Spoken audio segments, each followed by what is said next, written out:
Hello everyone, welcome back to my channel. आज हम बात करने वाले हैं एपिसोड 7 की। तो चलिए शुरू करते हैं। एपिसोड 7 में कहानी पहले से ज़्यादा खतरनाक हो जाती है। ईआरपीबी को सूचना मिलती है कि कुछ स्कूल के बच्चे अपराधी लोग अपने काम के लिए इस्तेमाल कर रहे हैं बच्चों को। ये लोग बच्चों को पैसे, डर और झूठ के सपने दिखाकर अपने साथ जोड़ते हैं। ईआरपीबी का सदस्य बोंगयुदे स्कूल में नॉर्मल स्टूडेंट बनकर जाता है। उसका ये काम होता है कि वो सबूत इकट्ठा करे। शुरुआत में वो भी नॉर्मल बच्चों की तरह ही व्यवहार करता है ताकि किसी को शक न हो। स्कूल में पहुंचकर उसे पता चलता है कि कुछ बच्चे दूसरे को बुरी तरह पीटते हैं, उन्हें पैसे छीनते हैं और उन्हें अपने आदेश मानने पर मजबूर करते हैं। जो बच्चे मानना करते हैं उन्हें पूरी क्लास के सामने उनकी बेइज्जती करते हैं। बाद में गोंदे को ये भी बाद में पता चलता है कि ज्यादातर स्कूल के बच्चे गैम्बलिंग का शिकार हो चुके हैं। उन लोगों को लत लग चुकी है। बाद में वो भी नॉर्मली ऐसे खेलने लगता है, लेकिन उसको भी लत लग जाती है। बाद में ना हुआजुन भी ऐसा प्लान बनाता है कि लोगों को कैसे पकड़ा जाए। जब जब धीरे धीरे गोंदे गैम्बलिंग में हारने लगता है तो उसके पीछे वसूली के लिए लोग पड़ जाते हैं। तो ऐसा प्लान बनाया जाता है कि जब वो लोग वसूली करने आएंगे तो वो लोग उन लोगों को पकड़ लेंगे। लेकिन पासा पलट जाता है, गोंदे किडनैप हो जाता है हाजिम की आंखों के सामने। लेकिन वो लोग पता चला लेते हैं कि कैसे जो है कहाँ हाजिम और हुआजिन वहां पे पहुंच जाते हैं जहाँ पे गोंदे को किडनैप किया होता है। वहां पर और भी बच्चे होते हैं जिनको जबरदस्ती काम के लिए रखवाया गया होता है। वो नॉर्मली स्कूल के बच्चे ही होते हैं और इसमें कुछ इंटरेस्टिंग पार्ट भी होते हैं जो कि आपको बहुत ज्यादा इंटरटेनिंग लगेगा। जैसे हाजिम गोंदे को कैसे उनके बारे में बताती है, जो मुझे बहुत ज्यादा अच्छा लगा। तो वापस चलते हैं कहानी पे। बाद में इसमें बहुत ज्यादा फाइटिंग हम लोग को नजर आती है जो कि बहुत अच्छी लगती है।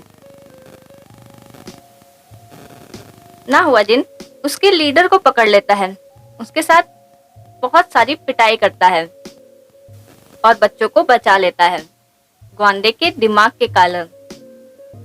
तो और वो सब जेल चले जाते हैं। तो ये थी एपिसोड 7 की एक्सप्लेनेशन। तो अब आते हैं एपिसोड 8 पे। एपिसोड 8 पूरी सीरीज के सबसे इमोशनल एपिसोड में से एक है। इस एपिसोड में जो ग्योनचुल है वह लड़का जिसने सालों पहले ना हुआजिन की पत्नी गायुन की हत्या की थी। हुआजिन बाहर से बहुत जितना मजबूत दिखता है, लेकिन अंदर से अभी भी वो टूटा हुआ है। जब भी वह अपनी पत्नी की तस्वीर देखता है उसे वही दिन याद आता है जब उसकी जिंदगी बदल गई थी।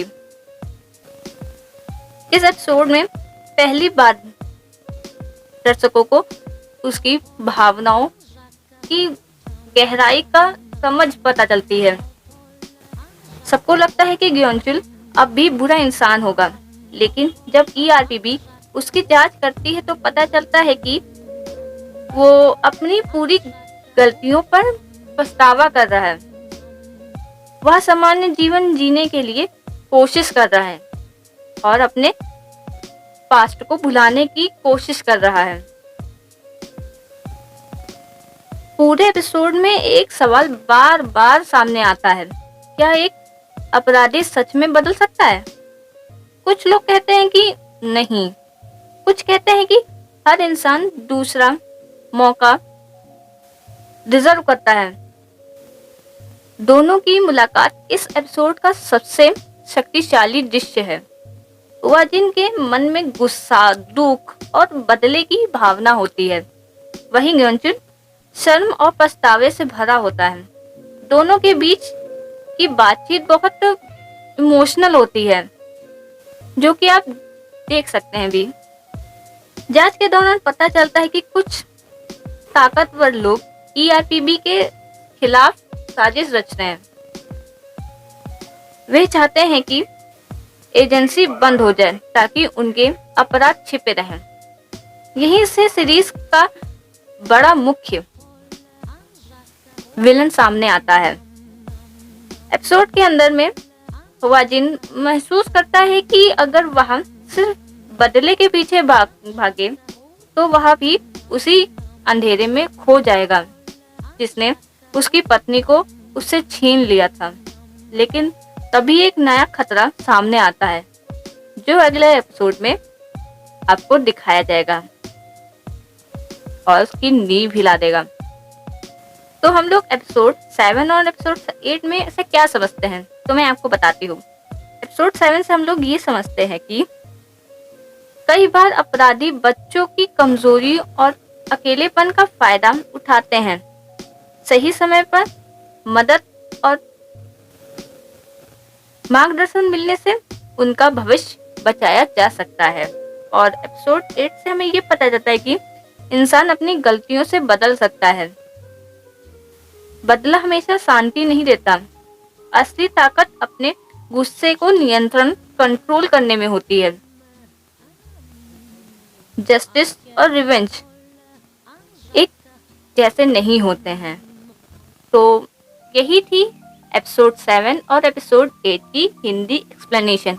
अगर आपको पसंद आई हो तो please like, share and subscribe करना ना भूलिए और अगले एपिसोड पे देखिए।